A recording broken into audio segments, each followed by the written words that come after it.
Bom, gente, estou tendo o prazer aqui da gente fazer essa palestrazinha aí com um grande amigo, parceiro, né, colega de faculdade, colega de trabalho, né, que é o Thiago, né, o Thiago Cataldo. O Thiago, ele inicialmente começou como técnico de edificações, fez arquitetura, né, foi meu colega de faculdade, né, trabalhou comigo, né, um tempinho comigo lá na RAF Arquitetura, né, fez uma pós-graduação em Light Design, né, hoje ele trabalha na República Tcheca, tem a empresa dele, que é a 360, né, e é sócio dessa pessoa aí que eu acabei de conhecer hoje também, que é a Tabata, né? Sou eu. Que é também sumiu. Vamos aguardar um pouquinho o Milton voltar. Só estou conferindo se está online. Tá. Só para saber se estava online mesmo. Milton já volta. Bom dia, Lauriene Inácio. Eu posso dar uma continuidade aqui na minha apresentação. Eu sou arquiteta. Eu sou aqui do Rio de Janeiro também, vizinha de vocês. Me formei pela Estácio e pós-graduada em iluminação, onde eu conheci o Thiago e a Alessandra, que é a nossa outra sócia da 360. E a gente vem trabalhando junto e agora dessa forma online, né, remota. A gente consegue fazer a nossa empresa, nossos projetos todos de forma online, e agora com a pandemia, né, isso se intensificou bastante. A gente veio trazer um pouquinho da nossa experiência para vocês. Ó, Milton conseguiu voltar. Voltei. Me apresentei, Milton, me adiantei. Ela acabou de se apresentar, já foi feito. Tá ótimo. Tudo bem. Tá ótimo, Tabata. Tá ótimo, Tabata. Obrigado aí. Gente, então assim, eu estou sempre, meus alunos sabem disso, eu sempre procuro trazer coisas novas, gente para palestrar, gente que tenha vivência de mercado, né? Não simplesmente só uma vivência acadêmica, mas que tenha vivência de mercado, de trabalhar no mercado, para que vocês tenham essa visão de como é a coisa, vamos dizer assim, na realidade, né? Então, eu queria deixar vocês aí com o Thiago, né? E com a Tabata, né? Thiago, Tabata, sejam bem-vindos. Muito obrigado, já agradecendo a vocês em meu nome, em nome da instituição. Tá? E a hora que vocês quiserem, a turma é de vocês. Obrigado, Milton. Prazer é nosso. Então, gente, vamos lá. Como o Milton falou, né, nós somos a 360 Iluminação. Como é que a gente dividiu a palestra, só para vocês se situarem mais ou menos? A gente vai ter uma apresentação e depois a gente abre para pergunta. Aí a gente vai para a Tabata com a apresentação e aí a gente depois abre para pergunta para tentar deixar um pouquinho mais organizado, mas pode fazer comentário e pergunta a qualquer momento, porque o Milton vai estar já anotando para quando a gente abrir para as perguntas, tá bem? Então é um prazer estar com todos vocês aqui, então vou começar, tá bem?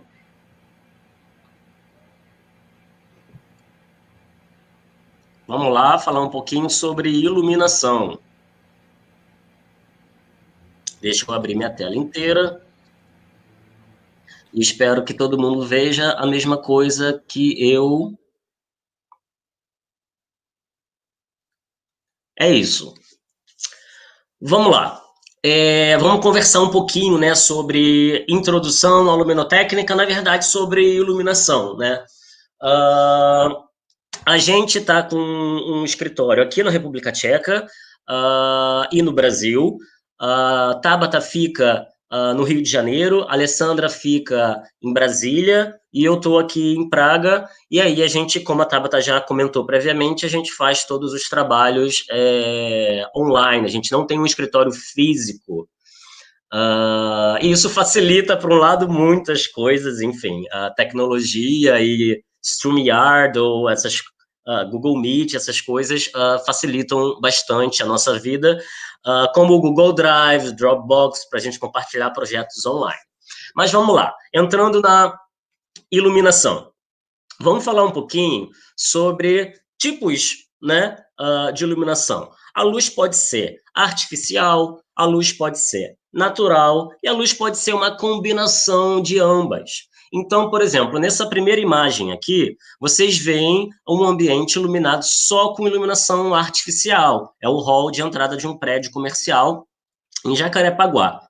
Aqui você vê um outro que, a princípio, durante o dia, mesmo uma área toda dessa coberta, não precisa ser iluminado com iluminação artificial. Ela está sendo iluminada toda naturalmente. E aqui você já vê um ambiente que, devido ao tamanho das aberturas da janela, você, se não iluminasse aqui parte com iluminação artificial, óbvio que aqui, perto da janela, estaria com mais luz e aqui estaria com menos luz, tá? Então, é sempre importante trabalhar a iluminação combinada, sempre iluminação artificial com iluminação natural, né? A gente teve uma época que a gente projetava, ou de repente os engenheiros mais projetavam prédios que você ficava só de acordo com a iluminação artificial, tendo poucas aberturas. Isso nem para o corpo humano é muito confortável, né? Porque você não tem uma noção do tempo passando, do dia como um todo. Quando a gente trabalha com a iluminação artificial, a gente tem o que a gente chama de distribuição da luz. Existe ângulo aberto para luminárias e existe ângulo fechado. Então, por exemplo, aí a gente tem duas imagens mostrando justamente essa diferença, que uma sala, né, no caso era um café, estava trabalhado todo com uma iluminação difusa. Isso significa que a luz sai daqui em todas as direções. Se vocês conseguem ver o meu cursor, tá? Vai em todas as direções. E a gente tem um facho concentrado. No caso, por isso vocês veem essa diferença aqui do claro com o escuro, porque essa luminária e essa fonte de luz, vou chamar, não está iluminando toda a volta como essa aqui está. Ela está iluminando somente um pedaço. Então, a gente chama de facho concentrado. Aí, de acordo com os spots, né, as famosas luminárias concentradas, que a gente consegue, inclusive, escolher o ângulo que a gente quer. Se a gente quer 10 graus, se a gente quer 30 graus, se a gente quer 60, enfim. Então, o importante saber é que uma luz difusa, ela minimiza sombras. Tá? Fica tudo iluminado mais uniforme. E uma luz mais concentrada, ela dá um contraste maior a tudo. Por exemplo, essa peça aqui que tem vários detalhes, essa escultura presa na parede. Se ela está neste ambiente, essas sombras, elas não são tão enfatizadas como neste ambiente que a gente está com uma luz, de certa maneira, né, vindo de cima, angulada aqui, e ela vai valorizar os contrastes, que são esses claros e escuros. Direção da fonte luminosa. Então, além da distribuição e além do facho, a gente pode trabalhar com luminárias diretas, indiretas ou multidirecionais. Qual é a diferença disso? Neste ambiente aqui, você pode ver esse pendente, eu estou com uma iluminação direta. Tem prós e contras. Ele é bem bonito para uma mesa de jantar, por exemplo, ele vai iluminar a superfície, tá? Entretanto, como é só direta, ou seja, só para baixo, ela não ilumina acima deste plano. Então, você está com aquela iluminação deste plano para baixo. Este spot é uma iluminação direta também, uma iluminação direta com facho concentrado, tá? Então, temos este pendente e temos esse spot, são dois exemplos de iluminação direta. Vamos para o exemplo de iluminação indireta. O exemplo de iluminação indireta são aqui nas sancas, né? Daqui a pouco a gente vai ver um detalhe melhor disso aqui para vocês entenderem. No caso, isso aqui era um teto rebaixado em gesso. Aqui também era um rebaixo em gesso que a gente revestiu com laminado, tá? Imitando madeira. E por trás dessas pérgolas, vamos dizer assim, internas, né? A gente colocou fitas de LED para iluminar o ambiente indiretamente. que isso significa? Que a luz sai para cima, é refletido no teto de gesso que está aqui por cima e desce. Daqui a pouco eu mostro o detalhe para vocês. Então, olha, a iluminação requer igual atenção para sua quantidade e qualidade. Uma boa visibilidade irá depender da maneira pela qual a luz é fornecida, das características da cor da fonte de luz e da superfície em conjunto com o nível de ofuscamento do sistema luminoso.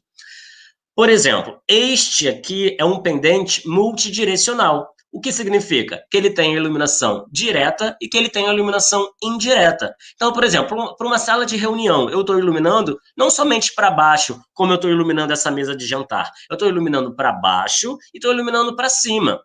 Ah, Tiago, mas iluminar para cima, o que isso traz de vantagem para a gente? A gente vê mais para frente, mais aprofundado na questão de iluminação, que a gente tem que, num ambiente de trabalho, principalmente, reduzir contrastes para não causar ao olho do trabalhador fadiga. Não sei se eu estou usando a palavra certa, mas é o cansaço visual, né? Eu acho que é a fadiga visual. Então, quando você ilumina para baixo, ilumina para cima, essa luz que está refletida, por exemplo, aqui num teto branco, ela vai se dispersar pela sala. Então, a sala não vai ficar completamente escura, como se eu apagasse tudo isso aqui e deixasse só esse pendente, ficaria aceso só a mesa e o resto ficaria escuro. Se eu estou num ambiente de trabalho, é interessante que eu tenha uma iluminação mais geral, mais homogênea e mais concentrada aonde está sendo realizada cada atividade, tá? Então, a multidirecional serve também bastante para isso, mas a gente não precisa trabalhar sempre com um tipo de luminária só, como nesse caso aqui, você pode combinar vários tipos de luminária, vai de acordo com cada função, com cada ambiente, etc. Mostrar aqui para vocês a variedade, né? Existe uma infinidade gigantesca de luminárias hoje no mercado. E como isso é associado à nossa arquitetura. Então, por exemplo, aqui eu separei só luminárias de teto. As luminárias de teto, ela pode ser embutida, ela pode ser de sobrepor e ela pode ser pendente. No caso, essa aqui, ela só é embutida se eu consigo um teto rebaixado de gesso, por exemplo. Se eu já tenho um ponto na laje e eu não tenho um rebaixo, eu já não consigo trabalhar com essa luminária aqui porque eu não tenho onde embutir ela por causa da estrutura, ok? De concreto armado. Essa daqui já eu consigo prender direto lá na laje e ela é de sobrepor. E o pendente eu consigo usar em ambos. Na parede, a gente também tem opções de embutir, sobrepor e pendente. De sobrepor, é bom já deixar aquele espaço preparado para receber o tamanho da luminária adequada, já que aquilo ali provavelmente vai ser uma parede de alvenaria. Caso seja uma parede de drywall, facilita as coisas, né? A construção seca, porque aí é mais fácil você fazer o recorte e já ter passado a instalação lá por trás. Só para remeter agora ao slide anterior, esta aqui, a lâmpada, a fonte luminosa, está aqui dentro. Então, ela seria uma iluminação indireta. Esta aqui é uma iluminação direta e indireta, porque ilumina para cima e a gente não vê a fonte luminosa. E aqui é um pendente, existem vários tipos de pendentes de parede. Este é só apenas um exemplo e ele parece muito similar a um pendente tradicional de uma bancada, de uma refeição, ou de uma bancada de bar e etc. Só que, no caso, ele vem fixado pela parede. No piso, também embutir, também de sobrepor e de apoio, que são as nossas, por exemplo, uma luminária, um abajur, é uma luminária de apoio que você vai botar na sua mesa de cabeceira. Isso aqui, no piso, também é importante, né? O piso ali é uma parte mais estrutural, que você vai ter uma laje, vai ter um contrapiso. Então, se você quer colocar uma luminária no piso, quer passar essa fiação, você tem que deixar isso aqui organizado em projeto, para na hora da execução já estar passado todos os pontos para a gente embutir a luminária. E tomar cuidado, porque sendo uma luminária externa, tem que ser a prova d'água também. Aqui, no caso, ela já tem um fio e a gente vai ligar na tomada tá? Este é um tipo de difusa geral, que a gente comentou lá no slide anterior. Por quê? Isso aqui geralmente é de pano, tá? Tem gente que faz de papel, tem gente que faz de acrílico, tem gente que faz de outros materiais, mas geralmente isso aqui, a cúpula, né, é de pano, a lâmpada está aqui dentro, e aí ela vai iluminar, óbvio, para cima e para baixo, mas também a todo lado. Então a gente chama de uma iluminação difusa geral. Vou avançar um pouquinho. Iluminação indireta, aquele detalhe que eu comentei com vocês da iluminação indireta. Este detalhe, este ambiente era bem parecido com o daquela, aquilo era uma cozinha, o teto de uma cozinha, e aqui é bem parecido é de uma sala, no caso, mas bem parecido. A gente veio com esse elemento aqui, que pode ser de madeira, né, mas para facilitar, por causa de peso, etc., foi de gesso, a gente só cobriu com laminado, e aí a luminária fica aqui nesta posição. Aí, quando a luminária fica nesta posição, ela ilumina o teto e reflete. E isso, quando reflete, vem de uma maneira mais difusa, de uma maneira mais dispersa, mais homogênea. Diferente, por exemplo, desse spot que está aqui iluminando a parede. Por exemplo, esse spot está vindo direto para cá. Olha o contraste do claro e escuro. Aqui, no caso, este lado está sendo mais iluminado por essa iluminação do teto aqui. Você vê que está tudo mais homogêneo. Eu não tenho esse contraste aqui que eu vejo no ripado, por exemplo. Tá bem? Aqui, a gente também tem... E eu acho que eu esqueci, gente, perdão, de trocar alguma coisa aqui no texto. Agora que eu estou vendo. Depois eu troco isso para vocês. Tiago, deixa Fala, Milton. Interromper um minutinho. O pessoal está dizendo aqui que tem alguns alunos que estão assistindo, mas não estão aparecendo. É porque não fizeram inscrição? Pode não ser estão isso? Aparecendo no YouTube? Eu acho que é aqui. Não, é porque se não estão aparecendo é porque não inscreveram, não deram um oi. Pede para eles darem um oi para gente. Tá bem? Porque, na verdade, todo mundo que clicar no link pode assistir, mas eu passei o link só para quem estava na listagem. Mas isso não impede de você passar o link para um amigo de vocês que quer assistir agora no momento. Tá, tudo bem. Perfeito. Manda o pessoal dar um oi. Então, por exemplo, aqui, no caso esse detalhe aqui veio de uma área externa, tá? De uma varanda, então ignora um pouquinho essa viga aqui. Mas é o detalhe que a gente faz para esse tipo de rasgo no gesso. Eu tenho a luminária aqui posicionada, ela está iluminando, seja a luminária fita de LED, que é o que a gente mais usa hoje em dia, ou seja mesmo uma tubular que você vai usar, que a gente usava mais antigamente, você vai esconder ela aqui no teto, no gesso, ela vai iluminar e aqui ela sai mais uniforme, porque ela está saindo refletida. Então, ela não está saindo direta, como um spot, por exemplo, e aí dá uma iluminação bem mais branda, bem mais... Óbvio, depende da quantidade, né?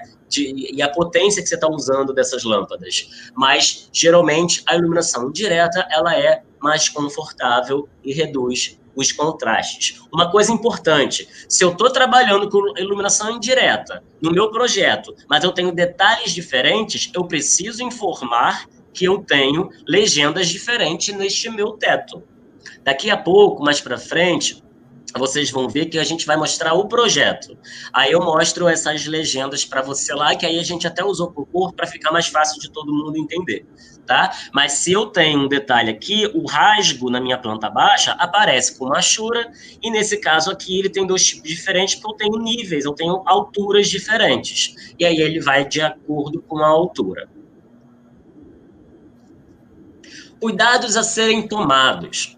Por exemplo, ofuscamento. O que é ofuscamento? É quando o usuário ou quando a pessoa que está naquele prédio, ela tem contato visual direto com a fonte luminosa.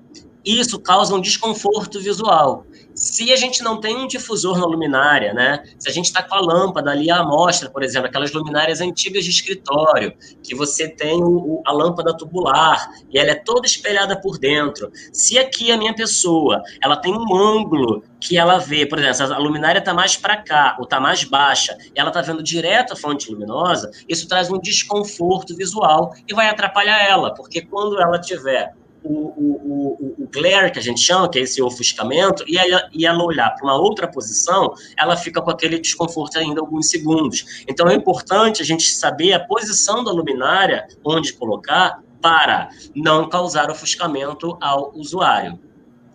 Outros cuidados a serem tomados, por exemplo, com a fonte luminosa e com a cor de material que a gente está usando. Por exemplo, essa parede aqui, eu acho que é violeta que chama, né? A gente chama aqui de fiolová.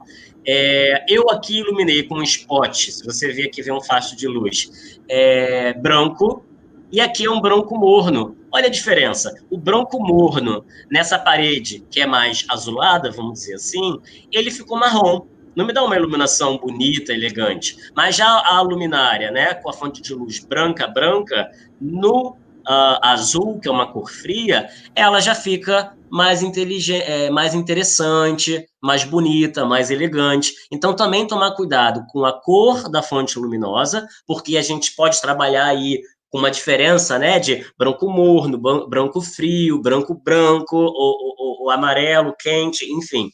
E isso, dependendo das cores que estão sendo usadas, vai ter um efeito diferente também. Outro exemplo que temos que tomar cuidado: quadros protegidos por vidro.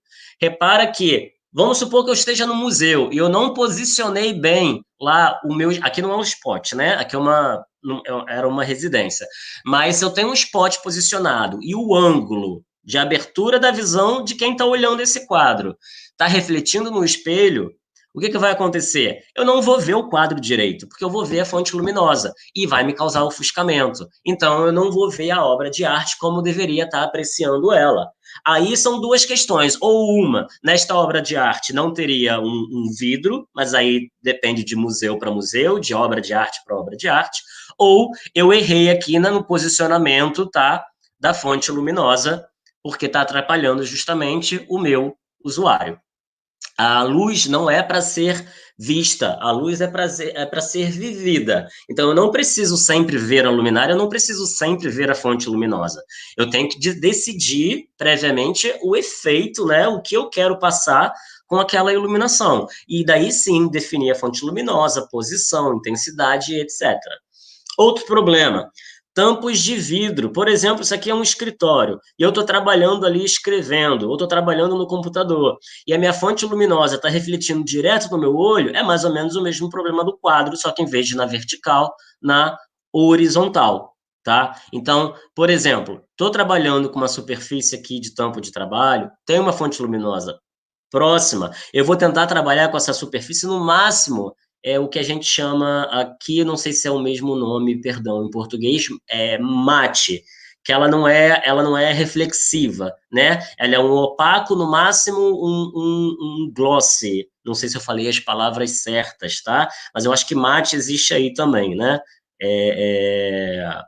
É o sem brilho, semibrilho e o polido. Tá? Então, seria no máximo o semibrilho, o polido pode causar problema para quem está trabalhando naquela superfície ali. Beleza, vamos comentar agora sobre iluminação residencial. Eu peguei um projeto que pega diferentes tipos de iluminação para vocês já terem uma noção mais geral, para não precisar ficar indo ambiente por ambiente. Então, eu peguei essa, que era, na verdade, foi a reforma na Tijuca de um prédio né, uma casa de 3 pavimentos. Então, o primeiro pavimento ficava a sala, a cozinha, o segundo pavimento ficava os quartos, e eles tinham um terraço. E nesse terraço, parte foi coberto, parte foi descoberto. Na área coberta, a gente trabalhou com 2 tipos de teto. Eu vou mostrar para vocês melhor isso em planta, tá? Mas uma parte é o próprio telhado, um forro no telhado inclinado, e a outra parte é que tem aqui nessa lateral, onde entra a escada, mostra em planta, que é uma laje que era existente. E aí a gente fez lá uma área gourmet, a gente fez uma sala com uma cozinha integrada e uma área externa, que no caso eu não trouxe para comentar com vocês, a gente vai focar nessa área interna, na iluminação da área interna. Então a gente já vê aqui que estamos trabalhando com diferentes tipos de iluminação para diferentes usos. Aqui eu trabalhei com spots para distribuir a luminária, com spots não completamente concentrados com grau fechado, tá? Com grau mais aberto, com ângulo mais aberto, para tentar iluminar a sala um pouco mais homogênea. Aqui tem uma fita de LED só decorativa, passando por trás das decorações que a cliente colocaria, e aqui não dá para ver muito bem, mas atrás desse painel de gesso suspenso aqui, desse drywall, também é iluminado com uma fita de LED, porque ela pode apagar tudo e acender só essa parte decorativa atrás da TV, para iluminar a parede de tijolinho. Então, eu posso também usar um spot para iluminar uma sala, apesar de ser uma iluminação focal, geralmente para um quadro. Vai depender do ângulo que eu estou usando. Ou tem gente, inclusive, que coloca um difusor nesse spot. Então, se eu tenho um spot que é uma iluminação focal, concentrada, eu coloco um difusor, eu perco esse spot, eu perco essa iluminação concentrada. E acaba virando uma iluminação mais difusa geral, justamente por causa do difusor, tá? Aqui, por exemplo, como é onde você vai, né, preparar um alimento, eu teria que ter uma iluminação melhor, mais forte do que uma sala, por exemplo. Então, a gente já trabalhou com um pendente para iluminar melhor esta área de trabalho. Se a gente for se a gente fosse falar alguma coisa de cálculo, ou que a gente já fala mais para escritório, é como se aqui eu precisava ter mais fluxo luminoso do que aqui. Aqui pode ser mais fraco e aqui eu preciso mais forte, porque é uma área considerada uma área de trabalho, né? Onde a pessoa precisa ver a tarefa que ela está executando de uma maneira mais precisa, aonde aqui na sala é uma coisa mais geral e pode apagar tudo e ficar só com a TV, é uma coisa mais íntima. E um outro pendente aqui, um pendente mais artesanal para a mesa de jantar, para não precisar iluminar esse ambiente como um todo. A gente iluminou mais como um todo a sala e as bancadas mais concentradas com uns pendentes. Então, como é que era a planta disso? A gente tem aqui, ó, a escada de acesso, tá? Então, aqui a gente desceria e aqui tinha uma porta de correr que vai para essa área externa, tá? Então, essa é a área de mesa de jantar, aqui um sofá em L para assistir televisão, aqui era uma bancada em L só para ela guardar a bugiganga, etc., e umas prateleiras aqui que a gente iluminou em direto para só destacar a decoração. E aqui um lavável para a pessoa não ter que descer a escada para ir ao banheiro, caso elas estejam aqui. Tinha como é que chama? Uma banheira, né? Um ofurô aqui do lado de fora, então ninguém precisaria descer a escada para usar esse ambiente. Poderia estar acontecendo uma festa aqui, por exemplo, e a pessoa usava isso aqui como um todo. Então, aqui tem só o exemplo de planta humanizada, aqui era onde ficava a geladeira, aqui eu só não lembro agora, tinha uma churrasqueira e um forno a lenha. Eu acho que a churrasqueira ficou pro lado de fora e o forno a lenha ficou pelo lado de dentro. Esse projeto, eu acho que de 6 ou 7 anos atrás, então me fugiu um pouquinho agora o que ficou, mas se eu não me engano é isso. Do lado de fora tinha uma churrasqueira com mais uma bancada e aqui o forno a lenha. Vou passar. E aqui nossa planta de teto refletido e uma planta de pontos. Aí é algo completamente técnico. Mas aí eu vou tentar traduzir o que a gente falou lá naquelas imagens para cá. Aqui, esta simbologia azul comprida era o pendente que tinha iluminação direta e indireta. Esta aqui era o pendente de cima da mesa. Trabalhamos onde tinha aquela estrutura de madeira. Qualquer coisa eu volto daqui a pouco lá para a imagem para mostrar para vocês. Com trilho elétrico com spot. Então, vou voltar aqui. No caso, esse aqui. A gente prendeu o trilho por cima da viga para prender os spots. E tem naquela outra posição perto do forno a lenha também. Vamos voltar. Então, a gente já vê que a gente tem simbologias diferentes. E é importante eu dizer onde eu quero iluminar. É importante também, em cada spot que a gente marcou aqui, dizer o quão afastado a gente quer um do outro e para onde ele está iluminando e com quantos graus. Então, por exemplo, eu trabalhei aqui com spot completamente para baixo. Aqui no outro caso está a direção e o ângulo que eu preciso dele, 45 graus nessa direção. Para baixo, 45. Para baixo, 45. Tá? De repente, isso vocês veem até melhor nessa. É a mesma planta, tá, gente? Essa daqui é só tá cotada a posição das luminárias, tá? E essa aqui está informando os acendimentos, tá? Aqui, nessa bancada, era um parapeito, não é uma bancada, perdão, é um parapeito ali da escada. Era de alvenaria, então a gente colocou ali os acendimentos. Então, a gente chama ali 4 acendimentos distintos que vão acender 4 posições distintas, tá? No caso, não foram nem 4, tá? Foram 8. Tem 2 para o lado de cá, 2 para o lado de cá e mais 4 para o lado de cá.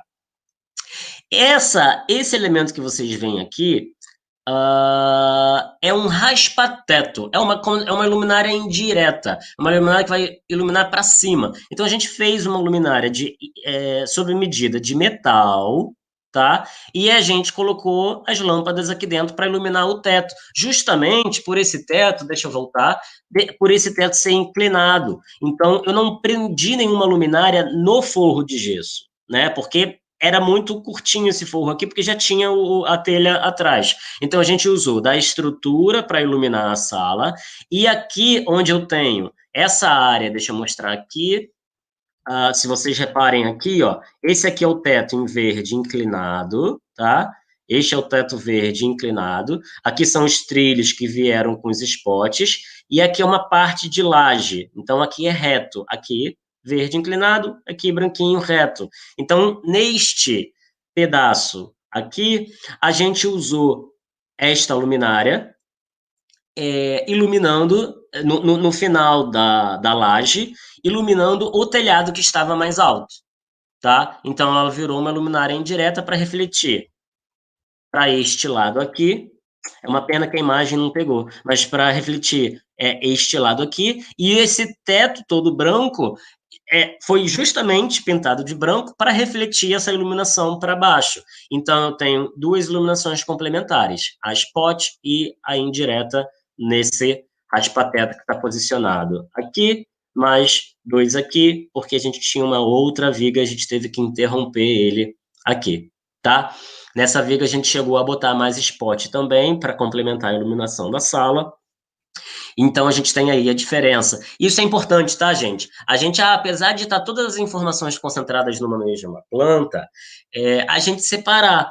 A gente tem uma planta para o teto refletido, onde está posicionada a luminária, e a planta de pontos, porque senão, se eu junto uma com a outra, fica muito bagunçado, fica muito confuso para quem está lendo na hora da obra executar, tá? Se é um ambiente muito pequenininho, vamos supor, estou iluminando só, é uma planta de detalhamento e eu vou iluminar só esse banheiro. Aí, ok, eu posso botar a planta de teto refletido e a planta de pontos, que é a planta de acendimentos, todas juntas. Mas se eu estou trabalhando com um ambiente maior, com pavimento corrido, é bom separar para ficar bem legível para todo mundo. E não esquecer de associar essa planta com as nossas legendas, tanto a legenda de luminárias quanto a legenda de teto, porque como vocês viram nessa sala, a gente tem tetos com alturas diferentes. Então, eu tenho que explicar para quem está lendo e para quem vai fazer o orçamento como isso vai funcionar. Então, eu tenho aqui luminária tipo 1, luminária tipo 1 e como é que ela funciona. Luminária tipo 3, como é que ela funciona. Então, tem várias características dela descritas aqui. E quem quiser aprender a fazer isso com a gente, também não esquece, que não sei se o Milton já comentou com vocês, que a gente está com um curso online de introdução à luminotécnica. São 2 meses de aula, todo sábado, e aí a gente ensina a fazer a planilha, a gente ensina que tipo de informação dá, como fazer a planta de teto e etc. Como marcar uma legenda. Então, assim, não fiquem muito com medo de eu não estou conseguindo ler, tem muita informação. São informações básicas. Como ela está presa, qual a intensidade, qual é o tamanho, ela tem difusor, não tem difusor, porque você especificando ela, às vezes o cliente vai te pedir para especificar a luminária ou fabricante. E às vezes o cliente ele vai querer fazer orçamento com lojas distintas. Então, em vez de obrigatoriamente eu colocar a marca em todas elas, óbvio que eu posso, e isso tem que estar em contrato, se eu acordei com o cliente que eu vou especificar ou não, ou eu deixo algo mais aberto, porque aí ele tem uma gama maior, ele só sabe que ele tem que seguir aquelas características de luminária. Por exemplo, uma luz direta, difusa, e é um pendente. Então, ali ele já tem algumas características, e óbvio, quantos watts, quantos lumens isso vai precisar, tá? Então, isso tem que vir tudo na tabela especificado.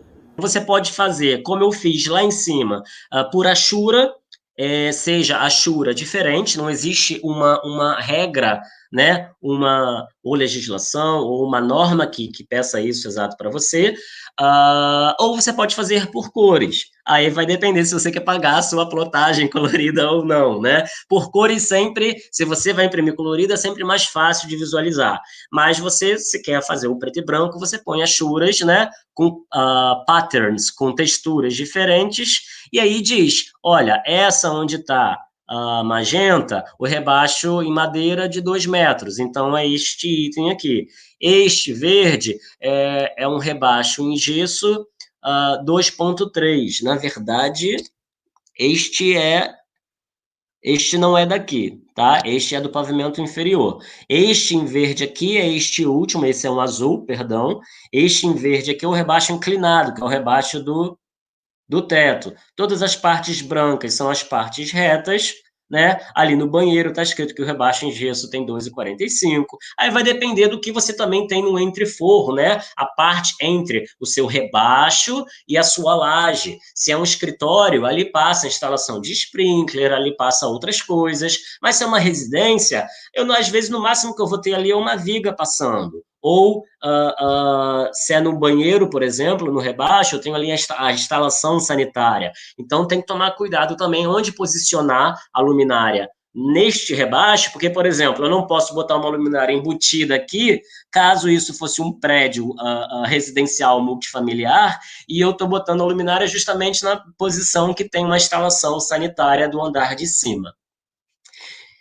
Falando aqui, gente, com um arquiteto que saiu do Brasil, foi para a República Tcheca. Eu queria que você dissesse aí para eles como é que foi, como é que é essa questão do produto de um profissional brasileiro trabalhar em outro país, como é que você se virou, como é que você conseguiu montar e estruturar a tua empresa, e você sendo um arquiteto brasileiro, que a gente sabe que a gente não tem muita, não é muito bem visto aí fora, né?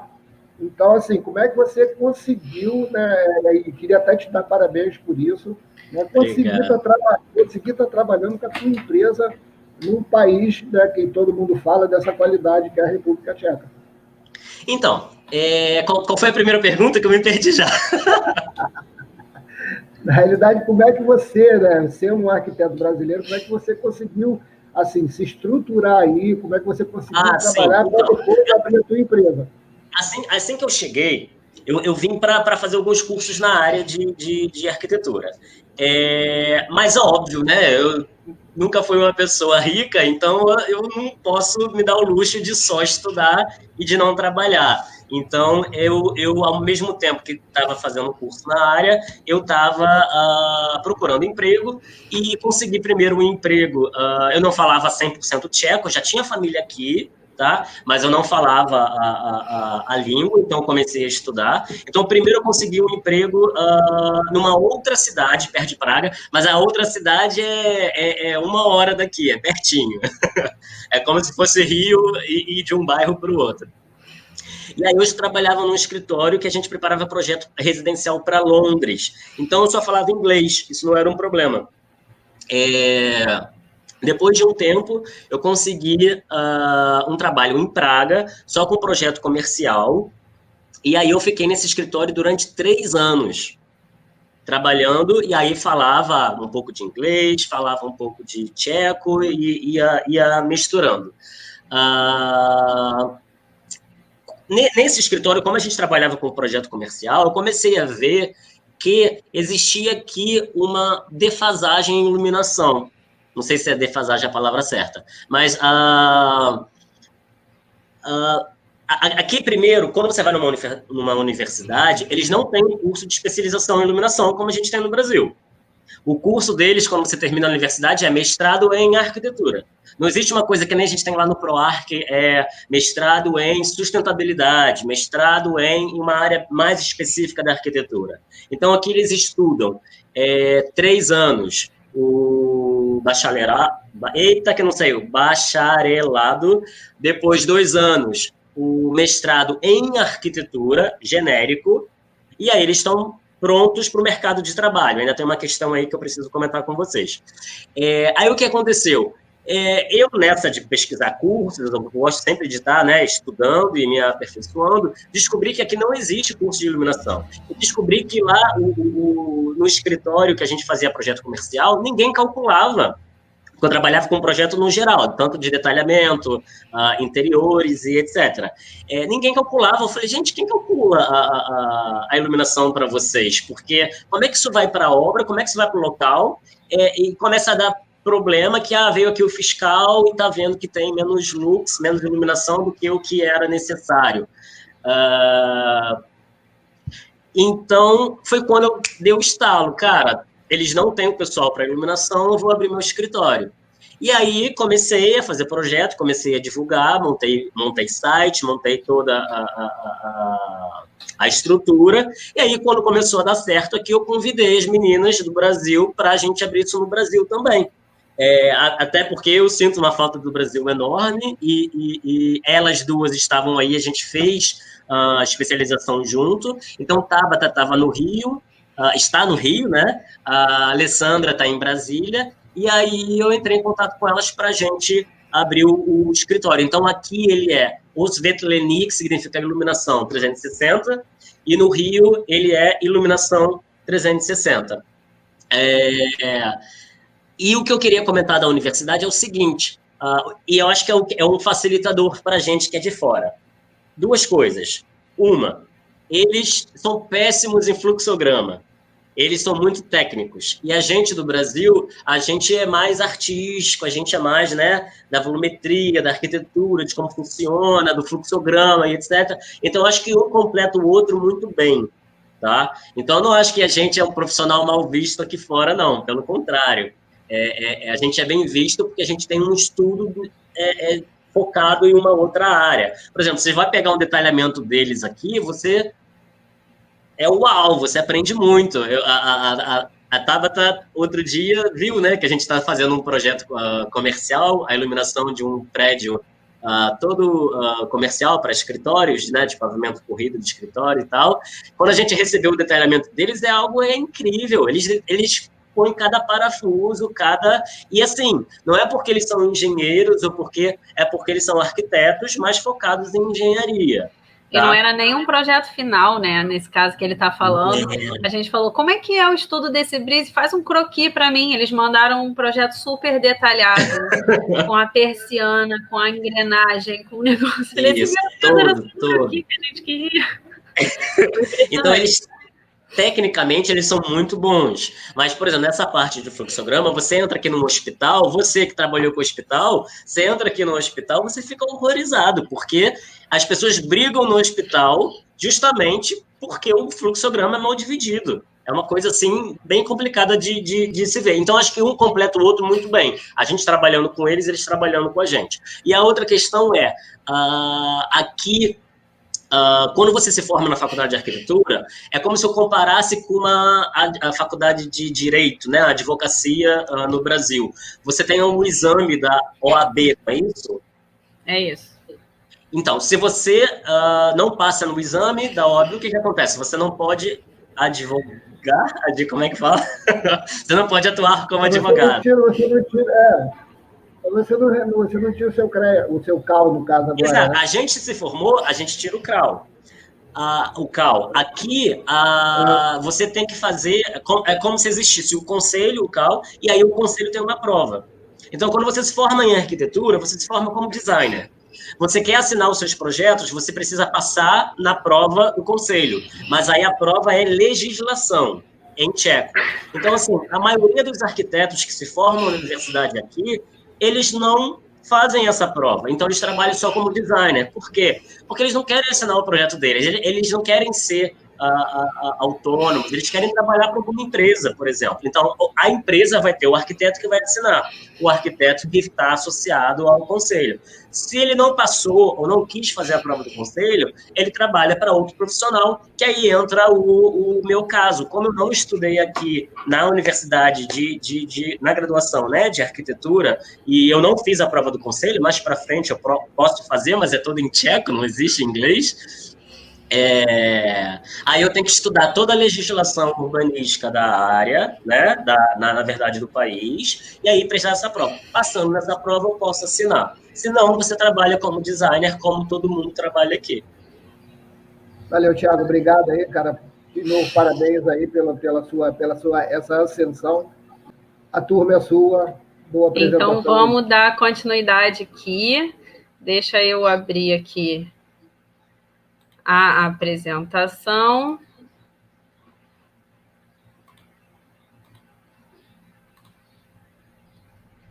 Vem minha tela, né? Ui, aqui. Perfeito. Pronto. Então, como o Thiago já falou sobre a introdução e deu uma pincelada aí na iluminação residencial, nós vamos falar agora de um pouco de iluminação comercial. E eu coloquei essas duas fotos aí de capa, já de cara, de propósito, para dar a vocês a real importância da iluminação dentro de um estabelecimento comercial. Essa é uma loja, é a mesma loja, é o primeiro andar do lado esquerdo e o segundo andar do lado direito. É uma tabacaria lounge.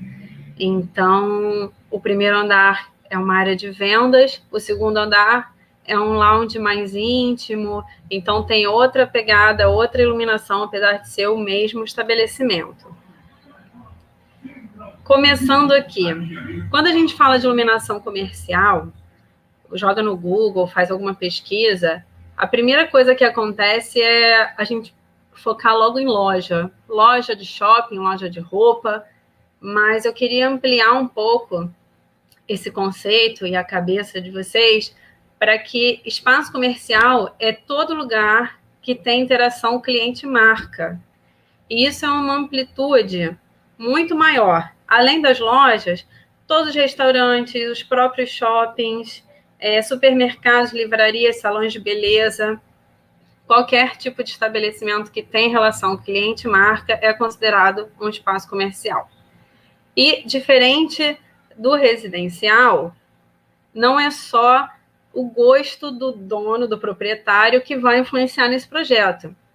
Principalmente é a produtividade, é o retorno de capital e o investimento que ele faz. Normalmente ele vai querer um projeto que custe o menor possível e seja feito também no tempo mais rápido possível e tenha um super resultado. Por isso é que ele é tão importante, tanto quanto projeto de arquitetura, quanto de interiores. Eles devem estar sempre conectados, e aí eu listei umas diretrizes que todo projeto de iluminação comercial deve ter, que é a valorização do produto, a criação de efeitos que traduzem a personalidade da marca, que o pessoal chama de branding, né? Na verdade, a marca é o seu cliente principal, então você vai traduzir a personalidade daquela marca dentro desses cenários de iluminação. E isso é muito importante também, o conforto visual dos funcionários e clientes. Para isso, a gente tem um auxílio de normas técnicas e é muito importante a gente pensar que as pessoas vão trabalhar ali 8 horas por dia, mais tempo, todos os dias. Então, não basta criar um ambiente que não seja ideal para essas pessoas que também trabalham ali, não só as que visitam esporadicamente. Criei aqui uma base para passar para vocês hoje, diretrizes de um bom projeto de iluminação, onde vocês vão poder pegar qualquer estabelecimento comercial e seguir esses passos a passos, de uma forma bem ampla, que eu acho que dá para a gente adaptar aí a qualquer função. Primeiro passo, pesquisa e levantamento. Como eu falei antes no outro slide, o cliente é a sua marca. Então, você tem que conhecer bem essa marca que você está representando. Ela é uma marca mais popular, é uma marca que tem um público-alvo menor? Qual é o público-alvo da sua marca? Quais são as cores da sua marca? O que ela quer evidenciar? A localização.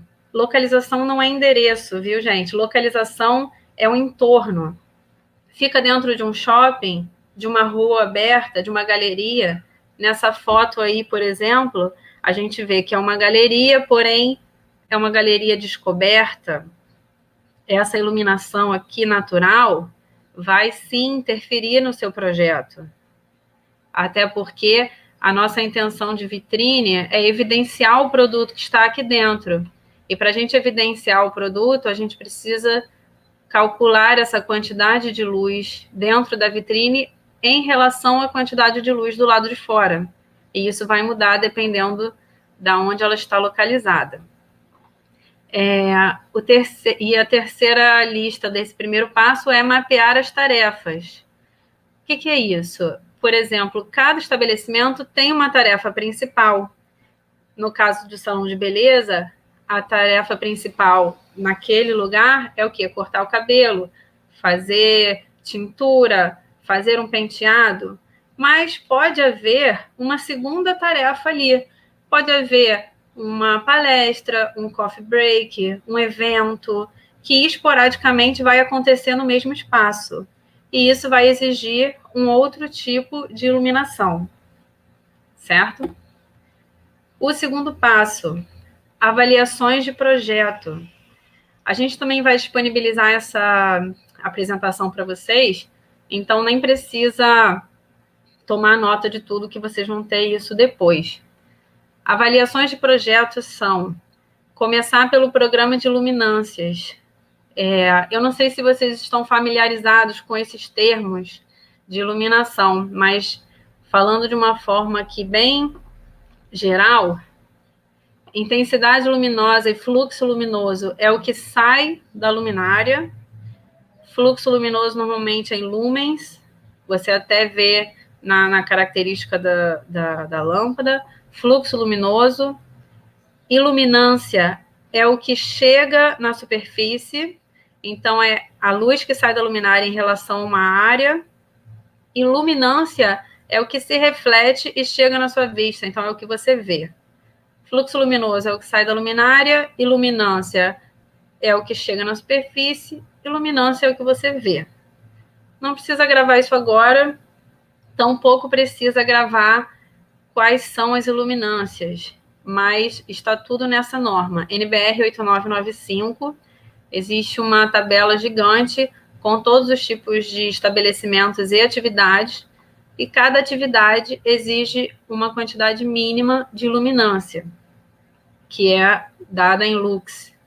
Então, falando aqui de uma forma geral, uma circulação, por exemplo, tem que ter 100 lux. Uma área de trabalho, uma mesa de trabalho, tem que ter 500 lux. Isso a gente consegue depois ver em relação aos cálculos que se fazem, né? Então, quando eu falo que é para pegar o programa de luminâncias, você já fez o seu mapeamento de tarefas, certo? Então, você vai pegar, a minha tarefa é área de trabalho, então eu vou procurar lá na norma quantos lux eu preciso. É isso. A minha tarefa é circulação, recepção, vitrine. Vou procurar lá na loja, lá na norma, perdão, quantos lux precisam. Relação com a arquitetura, muito importante. Altura de pé direito, materiais, área de trabalho, objetos de destaque. Eu peguei aqui, por exemplo, um projeto onde a gente tem um teto preto, uma superfície escura, outra mais clara aqui do lado, estofados escuros também. Tudo isso vai influenciar, sim, nas suas escolhas de projeto. E pode ser que esse projeto de decoração e arquitetura seja seu, como não. Pode ser de outro profissional. Então, se não for seu, você precisa ter acesso a esse conteúdo para começar a fazer o seu projeto de iluminação. Relações de contrastes. A relação de contraste é muito importante no projeto comercial para dar a valorização ao produto que a gente tinha falado antes. Elas podem ser pouco perceptíveis, que é, por exemplo, num escritório, não me interessa deixar um lado mais escuro que outro. Ela pode ter um ponto focal, como, por exemplo, nessa vitrine aqui, e ela pode ter um ponto dominante, por exemplo, num museu, numa galeria, onde todo o entorno é praticamente escuro e você tem só o seu objeto iluminado. Isso é um ponto dominante de luz. Não existe certo ou errado, existe intenções de projeto. Qual é a sua intenção de projeto e como é que você vai traduzir isso em iluminação? Terceiro passo, escolher as fontes luminosas. O que é? A lâmpada e as luminárias. E isso é feito, às vezes a gente acha que a gente começa por aqui. E isso é um erro num projeto. Primeiro tem que haver todos os outros passos anteriores, para só depois você escolher o tipo de lâmpada e o tipo de luminária que é mais adequado para atender as necessidades que você listou antes. Definir tipos de luminárias. Aqui nessa foto, vocês conseguem ver uma iluminação indireta, embutida no gesso, embutidos focais aqui para essa parte de quadros. A gente consegue ver um pendente. Então, assim, no mesmo ambiente, você tem vários tipos de luminárias. Tipos de lâmpada. Existem alguns sites que vocês podem pesquisar. Hoje em dia a gente usa muito mais o LED, né? Na época que a gente fez a pós-graduação junto, o LED ainda era uma coisa muito distante. E isso nem faz tanto tempo assim. Mas ainda era muito inacessível, com um valor muito alto. Hoje em dia, isso é muito mais comum. As pessoas preferem usar lâmpadas LED, devem usar. Mas mesmo assim, você tem que especificar o tipo de lâmpada, porque isso vai variar o ângulo dela, vai variar o fluxo luminoso dela, a potência, tudo isso também vai estar discriminado no seu projeto. E as temperaturas de cor, que o Thiago também já tinha até comentado lá naquele projeto. Se você usa uma temperatura de cor errada, ela pode alterar a cor da sua parede, e isso vai causar um resultado ruim, que não vai ficar esteticamente tão bom. Então, isso é muito importante. Luz quente é até 3.000 K de Kelvin, ok? De 3 a 5.000 K, tons neutros, e acima de 5.000 K, tons mais frios, mais azulados. Normalmente, quando a gente compra nessas lojas de iluminação, às vezes ele já até vem dizendo luz quente, luz fria. E aí você sabe que quanto menor você tem, ela é mais amarelada, e quanto maior ela é mais azulada. Também vai depender da sua intenção de projeto, a escolha desses tipos de temperatura de cor. O quarto passo são decisões energeticamente eficientes. Olha, gente, isso é muito importante, porque um projeto sustentável, né, que isso é muito falado, ele não aparece do nada. Ele é resultado de decisões energeticamente eficientes de projeto. Tiago e o Milton estão aí para confirmar o que eu estou falando. E nós, como arquitetos, nós da área de construção, nós temos a responsabilidade e a obrigação de pensar energeticamente eficiente em todos os nossos projetos, certo? Seja ele de iluminação, de arquitetura, de decoração. Isso tem que ser pensado em todos os seus projetos. No caso de iluminação, eu listei aqui 3 exemplos, certo? Combinar o sistema de iluminação com a luz natural. Eu tenho aqui uma imagem de um escritório, onde eu tenho uma grande janela, uma grande esquadria aqui de abertura, que provavelmente em um determinado período do dia me fornece bastante luz natural. Então, eu posso dividir esse circuito aqui mais próximo da janela, do restante da sala, para que ele possa ficar apagado durante o dia. Eu não preciso acender essas luzes aqui perto da janela enquanto a luz lá de fora estiver clara. Então, isso é uma forma inteligente de você pensar os seus circuitos aproveitando a luz natural. Atenção à carga elétrica.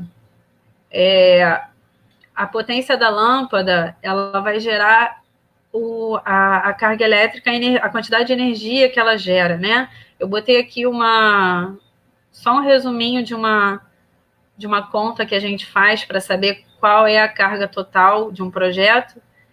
Depois, se vocês quiserem anotar, isso aqui é importante. E também está atrelado à carga térmica. Ou seja, quanto mais quente essa iluminação for, quanto mais calor ela gerar, mais ar-condicionado eu vou precisar, mais opções não sustentáveis isso eu vou ter que tomar. Então, isso tudo aqui tem que ser pensado de uma forma em conjunto, para gastar menos energia, gerar menos calor e ter uma iluminação ainda assim eficiente. Por exemplo, aqui eu peguei 3 estabelecimentos comerciais bem comuns, né, para a gente analisar, que todo mundo conhece, a maioria conhece, para mostrar para vocês o que é uma intenção de projeto. No restaurante Outback, por exemplo, é a primeira fotinha aqui. Ele tem uma iluminação mais amarelada, que gera um ambiente mais íntimo, te deixa mais aconchegado, certo? Porque é um pouquinho mais breu ali, uma penumbra. Isso vai fazer você se sentir mais aconchegado e vai fazer você ficar mais tempo ali. Porque essa é a intenção deles, que você sente e fique ali, horas e horas conversando e consumindo. A intenção do estabelecimento comercial é sempre o cliente entrou, tem que consumir. Então, eu tenho ali um teto preto, que também faz a minha iluminação refletir menos, faz o ambiente também ficar um pouquinho mais escuro. E a iluminação normalmente é focada mais nas mesas, que é onde a comida chega, né? Já num salão de beleza, esse aqui é um projeto, se eu não me engano, da Bernardes Arquitetura, do Salão C. Camor, em São Paulo. O salão de beleza, você vê, já é outra completamente diferente. Eu tenho uma iluminação bem distribuída, bem uniforme, uma temperatura de cor mais fria, porque eu tenho que ter ali uma atenção especial a todas as pessoas que estão trabalhando, e elas precisam ver muito claramente o que elas estão fazendo.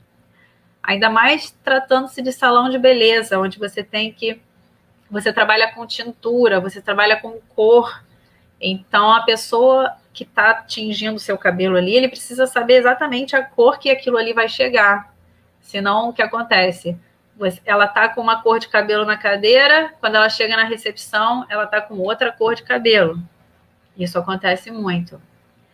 E aqui, na terceira imagem, a livraria Travessa, onde a gente vê que a iluminação é muito mais direcionada para as estantes e para a área onde tem os livros, né, aqui nessas bancadas. E eu peguei essa imagem de propósito mesmo, para mostrar que, né, aqui tem uns pontos de luz na circulação. Eu não sei, eu entendo como... Eu não sei se é um erro de projeto, porque a circulação não ficou uniforme, se esses spots não deveriam estar direcionados para os livros. ou se essa disposição aqui distante, ela muda, pode ser, e aí talvez elas venham para cá, mas por que isso não está num circuito separado?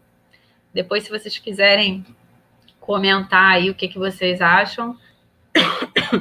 Perdão. Mas a minha ideia era pegar 3 exemplos de projetos comerciais e vocês verem bem a diferença de intenção de projeto de cada um. E agora, como traduzir o projeto à obra? O Tiago e o Milton estavam ali falando, né, de que a gente tem que, sim, prestar atenção no profissional que vai fazer essa instalação. A questão é, de nada adianta você ter toda essa pesquisa, você fazer um super trabalho de conceito e você não conseguir traduzir isso em projeto. Afinal de contas, é o projeto que vai para a obra. Eu listei aqui alguns pontos importantes para a gente ter sempre em mente. O projeto ele tem que ser compatível com a disponibilidade financeira do cliente. E isso você pega lá no seu briefing, pega na sua conversa com o proprietário, com o seu cliente. Não adianta a gente fazer um projeto lindo, maravilhoso, e ele não ter direito, não ter custos financeiramente para concluir.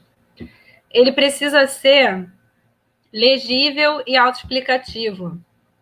Tem que ter legenda, tem que estar bem desenhado em escala, tem que estar bem organizado. Para qualquer pessoa que entenda o seu projeto, não precise de você ali para explicando. É por isso que ele vai ser um projeto independente. Projeto, eu costumo dizer que é igual filho. A gente cria com muito amor, passa noites acordado com ele e depois a gente tem que deixar ele andar sozinho. Tá? A gente tem que deixar ele caminhar sozinho e ele ser completamente independente. O que não pode faltar no seu projeto, no caso aqui de iluminação especificamente. Eu peguei uma outra planta também, tá pequenininha aqui, né? Acabou que não sei se vocês conseguem ver bem, mas era mais para exemplificar. O que não pode faltar? A sua planta de teto refletido, compatibilizada com outros elementos. No caso dos estabelecimentos comerciais, tem muita informação no teto. Tem ar-condicionado, tem exaustão, tem sprinkler, às vezes, tem sistema de caixas de som. Não necessariamente eles precisam aparecer na sua planta de teto, mas precisa estar compatibilizada, porque para você não colocar uma luminária no lugar de um sprinkler.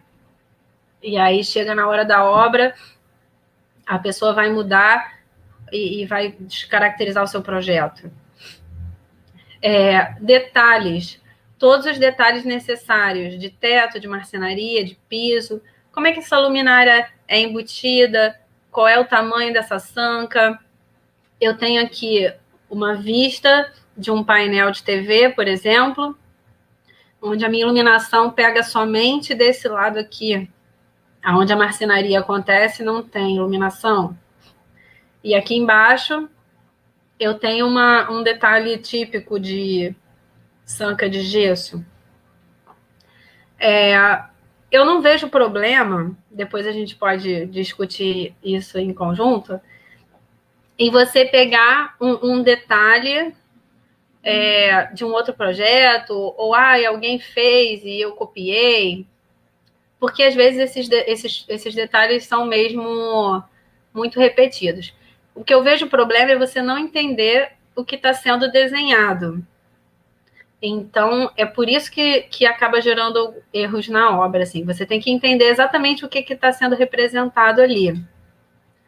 Você tem que entender o que é gesso, o que é luminária, qual é o tamanho dela. A gente no curso fala muito disso, de representação em projetos em AutoCAD, certo?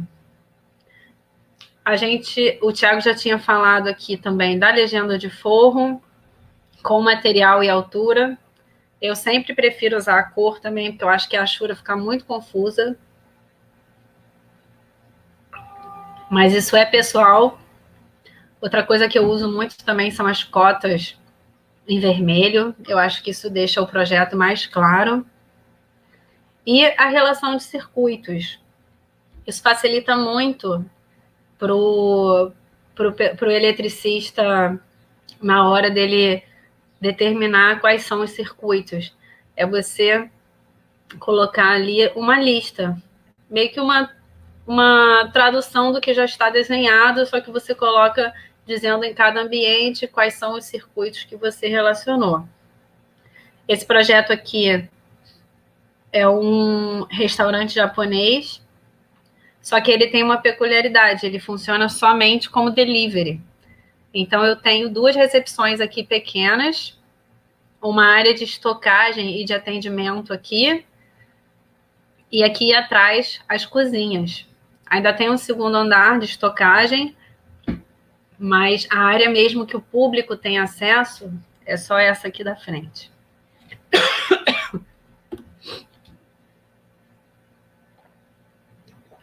Além disso, o caderno técnico, que também o Thiago já mostrou um pouquinho para vocês, que é o que vai para, normalmente, o fornecedor. Então, quanto mais bem explicado estiver o seu caderno técnico, menos dúvida isso vai gerar na hora da compra do material. Aí eu coloquei um exemplo diferente do que foi mostrado antes, mas esse caderno também, cada um tem um padrão, cada escritório tem um padrão diferente, né? Onde você vai colocar a descrição, a quantidade, a descrição da lâmpada, o símbolo do projeto. Gosto sempre de colocar o local e a quantidade também. E uma referência que pode ter ou não de algum outro fabricante, no caso aqui da Stella, que é um fabricante muito bom de LED. Eu gosto muito de manter esse caderno de luminárias técnicas muito bem representado, porque ele é a garantia de que o seu projeto será cumprido, né? Eles podem, a pessoa na hora de comprar pode até comprar de um fornecedor similar, porém se você bota ali todas as características da lâmpada, da luminária, com certeza o seu projeto vai ser cumprido. Não tem dor maior para um arquiteto fazer um projeto, chegar na obra e ver que modificaram tudo, né? E aqui vão algumas dicas de organização de projeto. Como dividir as pranchas, por exemplo? A gente tem que sempre pensar lá na obra. O lugar de projeto é na obra, colado na parede. Então, você deve pensar, quantos andares tem a minha loja? Quantos andares tem o meu estabelecimento? Qual é a distância entre eles? Às vezes eu posso botar um andar por prancha, ou eu posso botar na mesma prancha. Isso não tem regra, você tem que fazer com que isso seja prático e funcional. Como dividir os circuitos? A gente falou ali de fazer uma relação de circuitos. Bem praticamente falando, cada circuito é um interruptor. Então, você tem que pensar, além do aproveitamento da luz natural, que a gente também falou lá da sustentabilidade, também no percurso das pessoas e no uso das atividades. Você vai criar cenas. Eu vou fazer uma cena onde vai criar uma iluminação mais geral, esse daqui vai acender só aquele painel decorativo ali, aquele lá vai acender só a vitrine, e aí você vai remanejando isso junto com o projeto de elétrica, porque ele precisa saber quais são os pontos e quantos circuitos cada caixa atende, certo? E uma outra pergunta também que eu acho que pode gerar dúvida aí, qual escala utilizar no seu desenho? A escala é necessária ao bom entendimento do projeto. Normalmente a gente desenha 1:50, mas se você vê que tem muita informação, que o seu projeto não está legível, bota em outra escala, tá? Coloca em 1:25. Se a área é muito grande, tem muito espaço desperdiçado, botam para 75. Então, é uma avaliação, né, de desenho e bom entendimento de projeto. E os detalhes, isso aí também vai variar, 1,20, 1 para 10, 1 para 20, 1 para 5. O importante é não economizar, não ficar com preguiça de desenhar detalhe, porque quanto mais detalhes e ampliações, mais autoexplicativo será o seu projeto. Isso já vale na faculdade, mas na vida profissional isso é muito importante. Ok? Mais uma vez, Tiago, Tabata, muito obrigado. Né? Eu espero que os alunos tenham tirado algum proveito dessa palestra, porque eu tirei. Né? E meus alunos devem ter percebido aí algumas coisas que eu sempre comento com eles, né? A questão de você organizar uma prancha, a escolha da escala, né? E detalhamento, quanto mais detalhe você tem, fica mais fácil a compreensão desse projeto. Né? Então, algumas coisas eu sempre comento com eles, além das minhas aulas, eu sempre procuro comentar com eles algumas coisas. Se eu não me engano, eu já mostrei até para algumas plantas de teto refletido, né? Então, eles têm, assim, alguns, não sei se eu já mostrei para todos que estão aqui, né? E os que ainda não conseguiram ver uma planta, né, física, né? Podem me procurar, que eu mostro para vocês como é que é essa planta na realidade. Né? E, mais uma vez, Thiago, obrigado, Tabata, prazer. De nada. Alguém tem alguma pergunta? Eu vi ali que o Felipe Lucena... o Felipe Lucena tem uma pergunta. Então, vamos lá para as perguntas. Se alguém mais tiver pergunta, gente, pode escrever aí para a gente. Pergunta se tem como receber a norma. Olha, Felipe, essa norma é muito acessível. Se você joga no Google, você consegue encontrá-la facilmente na internet. Ele perguntou se tem outra. Mas geralmente é paga essa que nem as outras normas? Eu não lembro se a 899 é paga. Paga, mas na internet deve ter.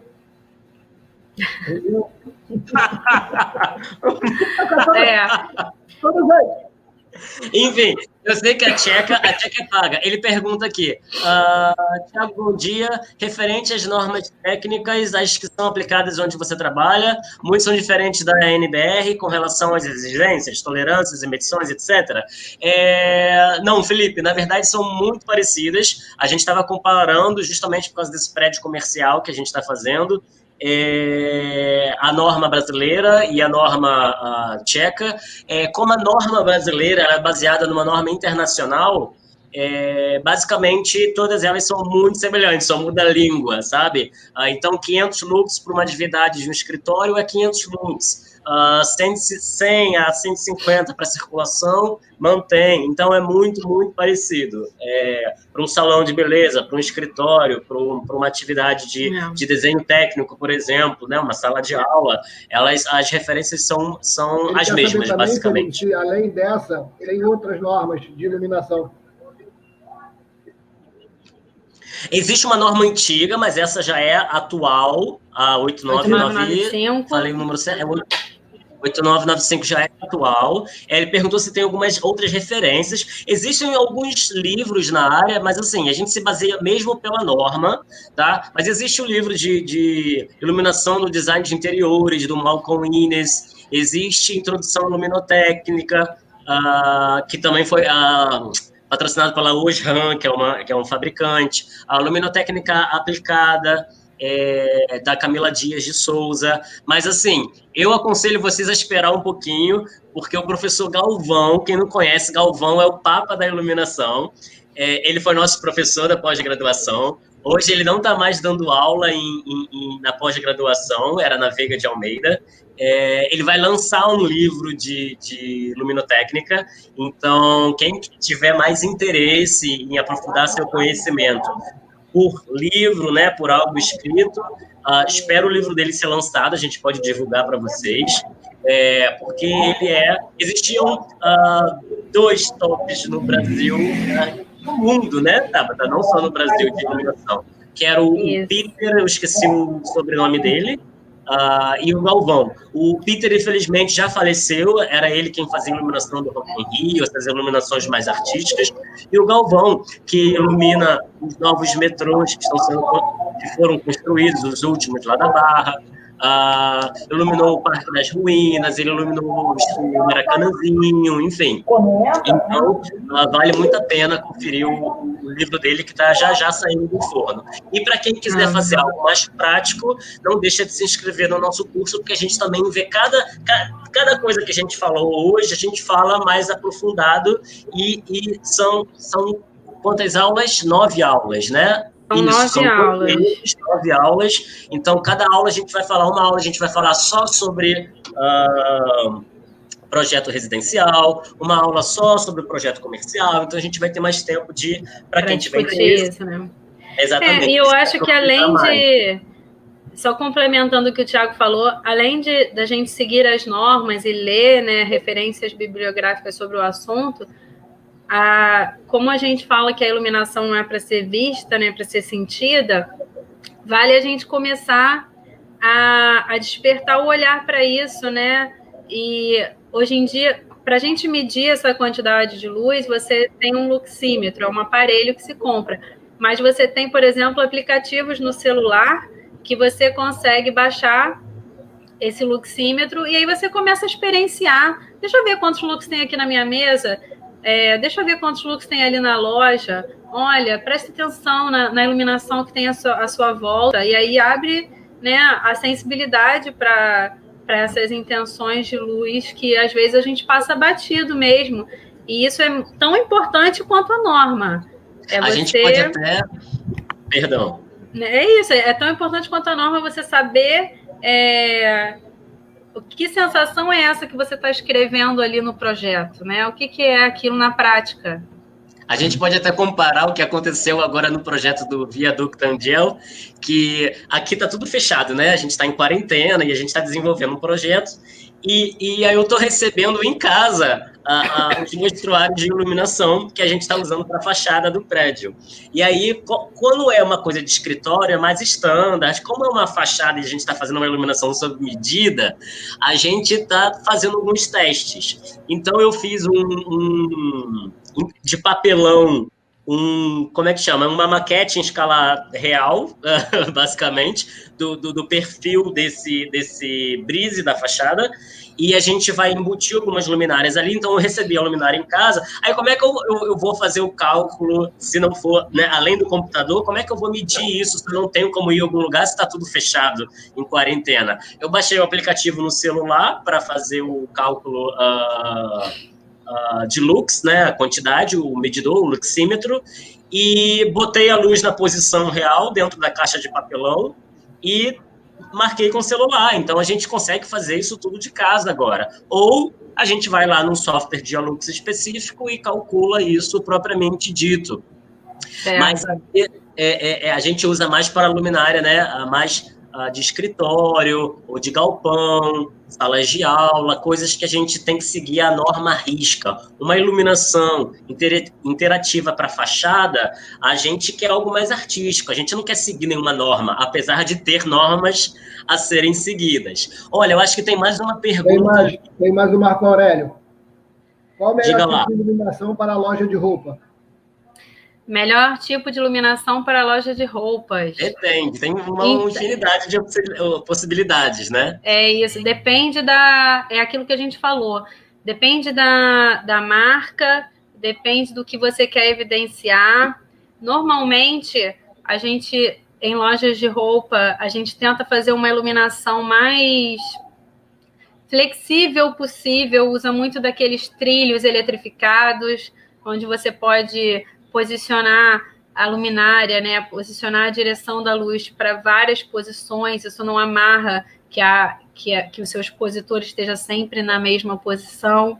Normalmente a gente usa uma temperatura de cor mais morna, mas depende, né Thiago? Depende do sempre. Tipo de loja também. Por exemplo, A Tabata comentou do trilho, do spot, da luz mais morna. Isso a gente pensa numa loja mais de alto nível, alto padrão, como a gente está, né, querendo destacar um produto, destacar uma peça. Se a gente está trabalhando com uma loja que é mais popular, o pessoal não se preocupa nisso. Na verdade, eles não têm nem, às vezes, um produto que eles querem destacar. Eles querem iluminar o ambiente inteiro. E aí vai uma iluminação geral mesmo, mas aí já são níveis distintos. Uma é uma loja de alto padrão, né, que os trilhos facilitam muito, porque hoje, gente, você não fixa, é magnético. Você coloca aqui, muda para lá a qualquer momento que você quiser. Uma criança pode fazer. Mas aí já é uma loja de alto padrão e um produto também mais caro. Você vai para uma loja mais genérica, aí eles vão, por exemplo, se vocês até compararem, tinha uma loja que vendia todo tipo de roupa, masculino, feminino, e era ali perto da faculdade onde a gente estudava, Milton, era de esquina, perto de uma praça. É a Líder. Era Líder? Uma loja assim de departamento, né, que é mais geralzona. Eles fazem uma iluminação geral, uniforme, eles não se preocupam com isso, até porque eles sabem que o cliente dele, quando vai ali, não se preocupa com isso. Tá? É aquilo que a gente falou, é aquilo que eu coloquei na apresentação, Marco. Antes de você saber o tipo da sua fonte luminosa, que é a luminária, a lâmpada em si, você tem que ter todo aqueles outros passos, né? Você tem que saber o que você quer destacar, qual é a sua intenção, aonde vai ficar os seus produtos, qual é o público que você quer atender. Qual é o público, como é que é a sua vitrine, será que tem vitrine, né? Provador, tem uma regra geral, né, Thiago? Provador nunca vem luz de cima, tá? Sempre de frente. Senão faz sombra. A luz sempre de frente, para valorizar, para deixar a pessoa bem bonita, porque a luz de cima para baixo tende a criar difusa geral, para evitar os contrastes, né? Porque tem gente, você vai em qualquer loja, assim, simples, ou como é que se chama, que você falou? De departamento. Aí você vê lá um spot, no provador, um ambiente, sei lá, de um por um spot só, iluminando aquilo. Você vai ficar horrível, você de repente não vai comprar o produto justamente porque a luz não valorizou o produto que você estava vestindo, porque a luz de cima, ela vai ir direta, né, o focal, ela vai causar muita sombra, ela vai te envelhecer, ela não vai deixar você ver a roupa diretamente, porque, né, você está num ambiente pequeno e tem um ponto só. Então a gente traz essa luz geralmente ou de trás do espelho ou com um difusor de frente do espelho, para ela ser uma coisa mais homogênea e você conseguir se ver por um todo e se ver bonito, né? Porque se você está comprando um produto no provador da loja, você já se vê feio, você fala, não sei se esse produto não vai levar a roupa. E exatamente, tem muitos cuidados quando se fala em loja de roupa, assim, só para fechar o assunto. Inclusive a cor da lâmpada é importante. A história, aquele meme que rolou aí há um tempo, vestido é que cor? É azul ou é preto? Não tinha uma história assim? Então, o problema é a cor da fonte de luz. Você tem que ter cuidado até com a cor da lâmpada para não modificar a pigmentação mesmo do produto que você está expondo. Exato. Olha, a Jéssica de Jesus tem uma... Eu ia até te perguntar isso, se dá para colocar aí qual é esse site aí então, isso eu pego no meu celular. É do aplicativo, né? Do aplicativo, isso. Como é que você fez? Existem vários, tá, gente? O nome do aparelho é Luxímetro. Eu vou escrever aqui. Porque existem vários aplicativos. Uns funcionam bem, outros não. Vou dizer qual que eu uso e a Tabata vai escrever para vocês o nome do equipamento. Que não precisa ser só no celular, né? Você pode comprar ele, mas assim, hoje você já resolve no smartphone. Deixa eu falar aqui qual que eu uso. Eu acho que é escrito só Lux, o do que eu uso. Lux Meter. A gente fala aqui Meter, Meter, Lux Meter é o que eu uso aqui, comparado com outros que eu vi, é bem simples e dá um resultado bem próximo do real, mas existem vários, tá? Não precisa se prender a isso, não. E até o próprio Dialux, que é o software que a gente usa para cálculo, a gente vai comentar sobre ele mais para frente, nos cursos, etc. Ele também tem uma versão simples para celular. É óbvio que tem várias restrições, né? Você não consegue especificar duas luminárias diferentes para o mesmo ambiente, mas você consegue também o Dialux Mobile, né, que é o Mobile, Dialux Mobile. Então, são basicamente os dois que a gente usa, sim, mas o que é mesmo importante é você saber botar isso no papel você mesmo. Então, você saber usar um Dialux, você saber fazer um projeto de iluminação, e isso os aplicativos, infelizmente, deixam muito a desejar, né? É mais para a gente saber o que está falando, né? Quando a gente começou lá na faculdade, até na pós-graduação mesmo, que quando a gente entendia, na mesa tem que chegar 500 lux. Mas o que são 500 lux? Você já viu? Você sabe relacionar, né? Sabe diferenciar, de olhar para uma coisa, eu acho que ele tem 500 lux. E isso você só consegue com a experiência mesmo, a vivência. Até porque, às vezes, tem certas diferenças que elas não são muito perceptíveis ao olho. Então, se você pegar 500 lux e 300 lux, parece muito, né, 500 e 300, mas geralmente no olho você não vê muito essa diferença. Agora, se você pega a diferença de 10:1, 3.000 lux, 300 lux, aí você já vê bem claramente que existe uma diferença ali da fonte luminosa. Mas aí é importante medir e projetar de acordo com a norma para também não ter um contraste que cause um desconforto visual, aquilo que a gente comentou. Eu acho que é isso. Temos mais alguma pergunta? Não, eu acho que não. Gente, então, muito obrigado por estarem aqui compartilhando com a gente sábado de manhã. O preço para um projeto, você já inclui esse preço desse projeto de iluminação. E quando o cliente vier falar com você, você já explica para ele, meu projeto, ele inclui tudo isso, né? Você vai ter um diferencial, você vai ter entendeu? Então, você consegue, de repente, convencer o teu cliente a ter um projeto de iluminação. Não simplesmente, né, você ter aquela lampadinha no meio da sala, né, uma lampadinha na cozinha, uma lampadinha no quarto, né? Então, você consegue vender uma ideia boa. Né? Então, isso que você falou, Milton, é importante pelo seguinte, duas coisas.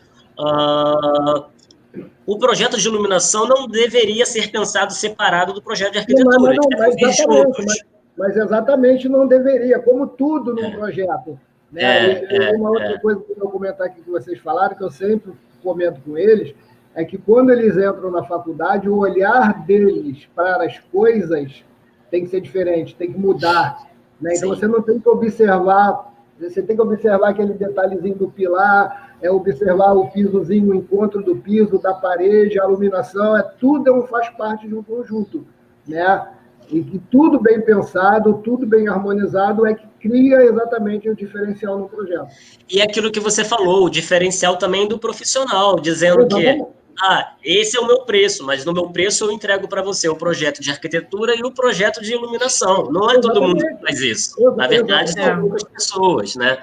Então, isso é bem importante. Aí você sai na frente na hora do mercado de trabalho. Exatamente. Isso. O pessoal falou que caiu a internet, mas aqui pra gente... Caiu. Mas aqui pra gente não interrompeu. Então, se vocês perderam alguma coisa...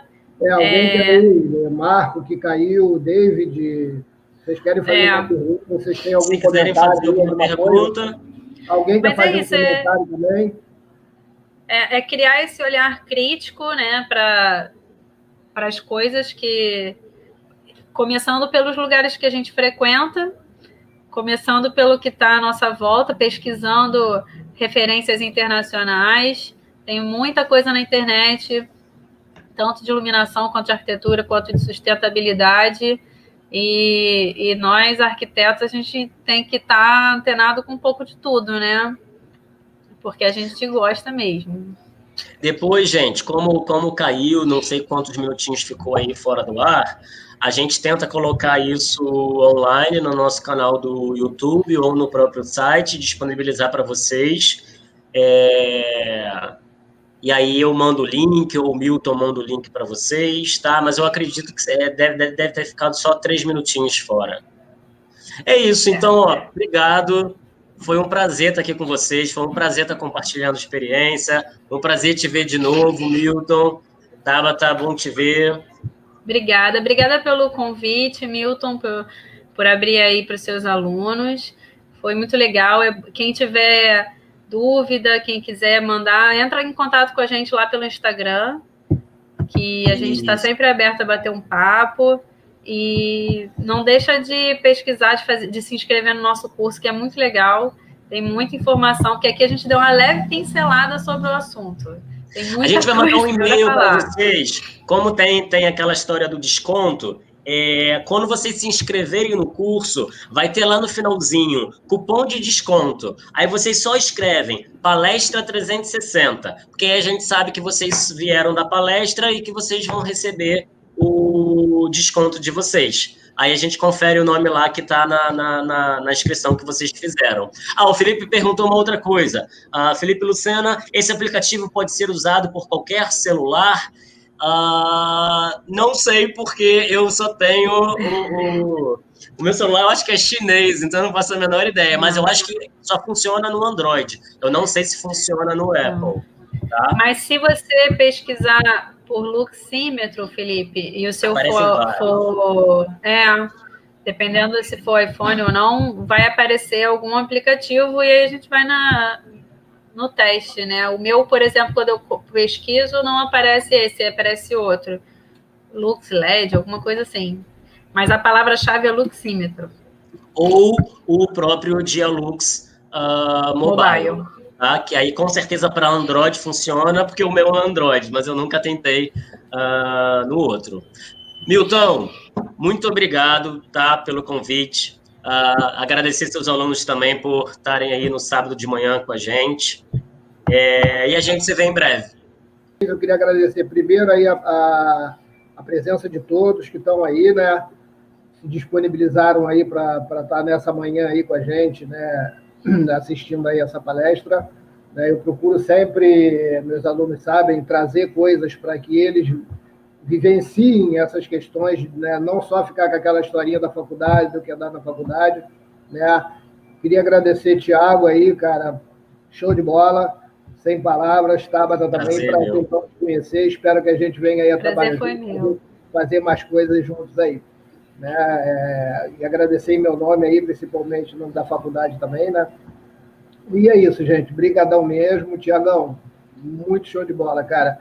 Agora, eu vou fazer uma pergunta. O professor tem desconto no curso? Claro, tem. A gente resolve isso. Sem problema nenhum. Quero fazer. Vamos fazer. A professora, não sei se você lembra da Gabriela, não sei se ela está aí assistindo a gente, ela comentou também que tem interesse no curso e tal, ela é professora lá de arquitetura da SUAM, então, assim, para estudante, para profissional, para todo mundo que quer aprofundar seu conhecimento em iluminação, que é algo que é pouco abordado na faculdade de arquitetura, tá? Então, vem com a gente, vamos fazer todo mundo junto. Tchau, gente. Obrigada aí quem está agradecendo. A gente também fica muito feliz, assim, porque a gente trabalha muitos anos nessa área, sabe que muita coisa a gente aprende mesmo na prática. Eu sei que na faculdade bate uma insegurança danada, né, de que como é que vai ser quando eu sair daqui, como é que vai ser meus projetos, como é que vai ser minha vida no mercado de trabalho.